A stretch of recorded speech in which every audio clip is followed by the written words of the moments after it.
What comes to mind when you think of the perfect song or a flawless mix? For me, it's instruments working together effortlessly. Everything has its own space carved out, and you can clearly hear the parts cooperating to make a piece of music that you won't soon forget. But what happens when you have a song that's amazing, but there are problem areas fighting with each other in the audio spectrum? You're sacrificing clarity and details that would bring your track to a completely different level. And of course, this isn't going to be the same in every song, but there are some key frequency areas you need to watch out for. By the end of this video, you will not only know which areas are the biggest offenders, but you'll know how to fix them. Make sure to watch this one until the end because I'll give you some tips if you've lost hope. Hopefully, you won't have to cut your mix into pieces if it's your last resort. Suffocation, it's not breathing. EQ it out so it's sonically pleasing. So what's happening, fam? Miami here with JST, and I guess we're even doing video transitions now. Transition game crazy. Anyways, some of my favorite songs that I've worked on from the past deserve a new mix. I go back and I listen and can hear frequencies fighting all over the place.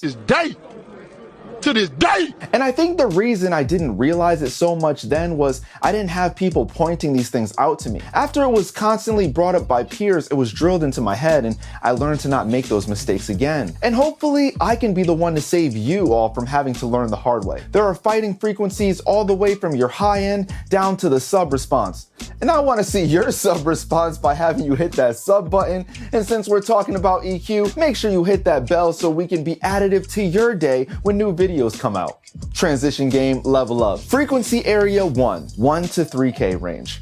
I know this seems like a very large area to cover, but I'm gonna explain why. The human voice covers a huge part of the frequency spectrum, but what's important about this specific area is the intelligibility of the human voice. This is the area in which you can make out speech from a vocalist, but there are a ton of mid-range instruments that sit in that area, mainly guitars and keys. If this area is too clouded, it can be hard to make out what a singer is saying. Let's listen to a vocal and find the intelligibility area. My heart's bleeding on the shelf and the damage has been done. I hope you had your fun. I hope you had your fun. Bleeding on the shelf and the damage has been done. I hope you had your fun. I hope you had your fun. My heart's bleeding on the shelf and the damage has been done. I hope you had your fun. I hope you had your fun. My heart's Okay, now that we've found that, let's listen to it with guitars. There are some conflicting frequencies, but let's see if we can make this make sense.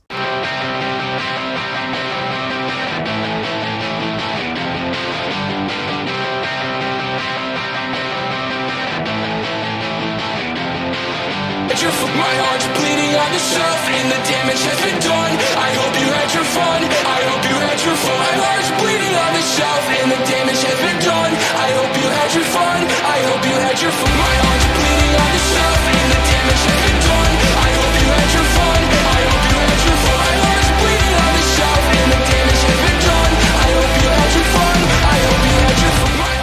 See how much more present that vocal is with the simple mid-range cut? Once you know what part of a source you like, you'll know where to cut the other to make it shine. And in a song like this, the vocal is the main focus, so remember to watch out for guitars and vocals. Frequency area number 2. All frequencies that are taking up space that aren't important to the instrument. Let me explain.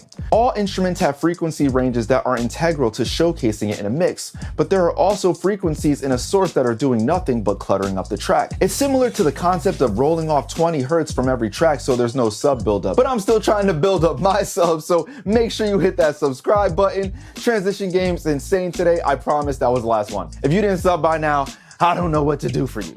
Back to my point. Instruments like hi-hats are a perfect example. They'll fill up the whole field, but you can cut a ton of the low end out. I usually do around 400 hertz, but this song, I pushed it a little further. Check it out.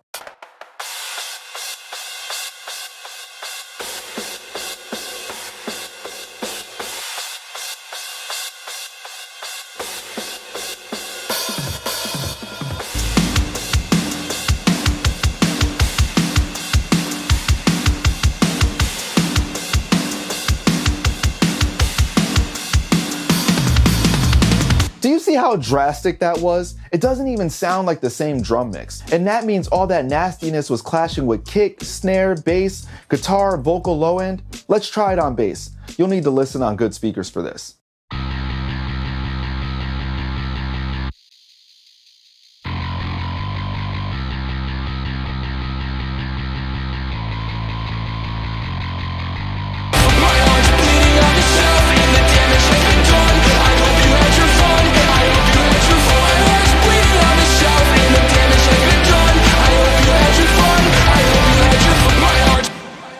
Now, that wasn't as apparent as the hi-hat, but you'll notice the top end of the vocal clears up as you remove above 6K on the bass. It was just eating up unnecessary space. Check an EQ chart to know where to roll off frequencies. JST has some awesome free drum EQ cheat sheets that will be available in the description below, by the way. Just remember that all frequencies that aren't integral to the source material are fighting in your mix, and you might not even know it. Frequency area number 3. 60 to 120 Hertz. This area will pop up pretty often in videos like this because it's one of the most important frequencies in music. Take a look at this EQ cheat sheet.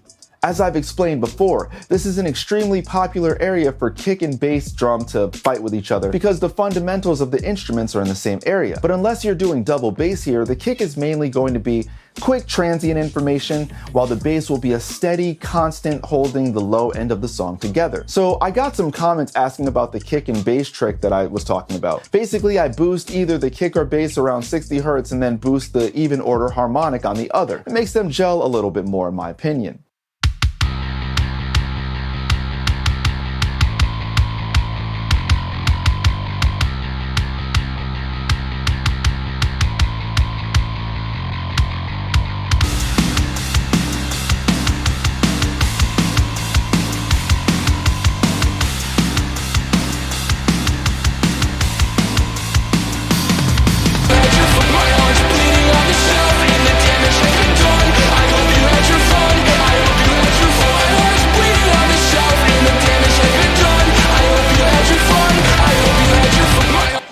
Frequency area 4, 5 to 6K. This area is where you run into the problem of presence in the mid-range. You'll typically see cymbals fighting for space with guitars in this area, as well as keyboards and synths. If there is a specific source that needs to shine, a good boost here can help, while making sure to cut it in other places. So let's go over those last resort options. This is becoming more and more popular. Track spacer. It does pretty much what it's called. It makes spacing your track by intelligently carving out frequencies. I wish I could explain exactly what it was doing, but I know it's some form of side chaining, but it's more advanced. It works about 90% of the time. Second one is really simple.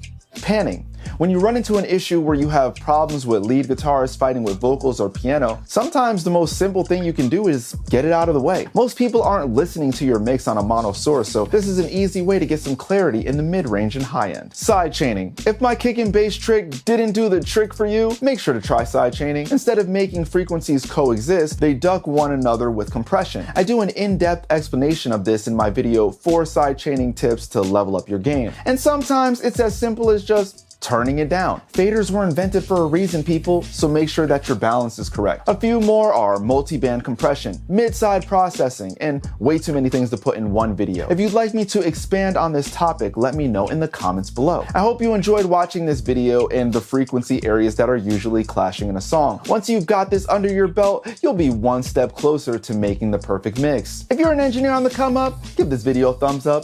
Don't forget to subscribe. You only have to do it one time. And tap that bell for notification so when a video drops, you know the location. Until next time, I am out of here. Mic drop. Except as engineers we know, I'd never really drop this thing because that get really expensive. Even if it is a piece of shirt. Later.